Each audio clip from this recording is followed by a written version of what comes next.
kvadro, bok igrači, bok navijači i ostali majko bači. Već smo pričali o predmetima koji bi vam jako dobro mogli doći na putu do stadiona u slučaju gužve. Sad pitate se kako spasiti vlastitu guzicu u slučaju velike gužve. Dajte zamislite kak je onima kaj sa sobom furaju svoju frendicu, sestru ili curu. Oni kaj furaju punicu, oni se i dalje pitaju kako spasiti vlastitu guzicu, prema tome njih ne brojim. Žena na tekmi. Ne znam kaj bi vam rekao. Velika količina muškaraca obučena u uniformu, daleko od svog rodnog mjesta, itekako podsjećaju na vojsku. U takvim situacijama svaki pogled na tuđu ženu itekako budi maštu i asocijacije. Da li ste spremni potrpiti da svaki majmun koji vidi vašu curu bude na kratko s njom u svojoj glavi, ili da vam neki majmun iza leđa kaže oj kako je, a nema pojma da ste vi s njom, kako hoćete. Ak imate viška love, ak ta žena nema kaj raditi po svojoj kući, ak ste friško u vezi, dođite zajedno.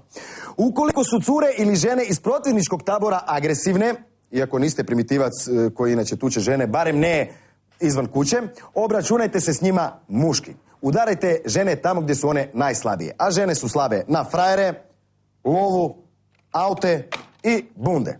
Zato ju novčanikom opalite po labrnji, tak da se od parkiranog auta odbije u izlog krznarije.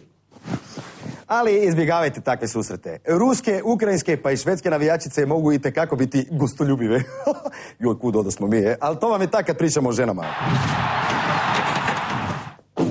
Ovo je muški sport u kojem žene, ak nisu mažoretkinje, nemaju kaj tražiti ni na terenu, ni oko njega. Inače, to je sport u kojem, evo, i u 21. stoljeću postoji neke kaj se zove slobodno sudačko uvjerenje. Najgore mi je kad je sudac i prije tekme slobodno uvjeren da mu, na primjer, Italija pobjedila. Slobodno sudačko uvjerenje je. Pa slobodno me možeš uvjeravati da nije zaleđe kad Inzaghi stoji 4 metra iza svih koliko god hoćeš. To se iz korijena treba promijeniti. U tenisu su uveli provjeru loptice. U hokeju gledaju ponovljeni snimak. Svud osim u nogometu. Dobro, i u vaterpolu. Ok, i u rukometu, i u košarci. Aj, dobro, i u odbojci, ali slobodno sudačko uvjerenje je. Kaj vam preostaje ko navijaču, nek da suca slobodno uvjerite da je pripadnik nacionalne manjine različitim rasističkim i nacionalnim povicima.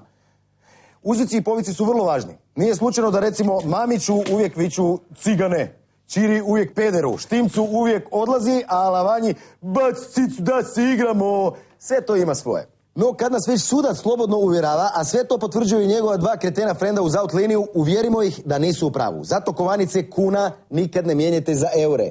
1 euro je 7,30 kuna, a 1 kuna je 1 kuna.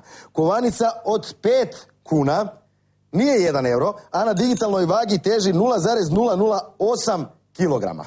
Dok 1 euro teži svega 0,006 kilograma. Dakle, mrki medved je isplativiji. Taranana. No, koristite ga samo kod grube sudačke pogreške. Za manje tu su novčanice od 2 kune ili 1 kune, koja pak teži svega 0,004 kilograma. S visine od 10 metara mrki medvjed radi posjekotinu na potiljku u dubine 4 mm i dužine od 1 cm, te vrijednosti 1 do 2 šava. Kao opomena za slobodno uvjeravanje u suprotno, više je nego dovoljno. Ako ste švorc, nemate love, pojedite limun i skupljate slinu. Zašto? Reći ću vam već sutra. I by the way, nije sudija, nego sudac. Lopove! Lopove! Lopove!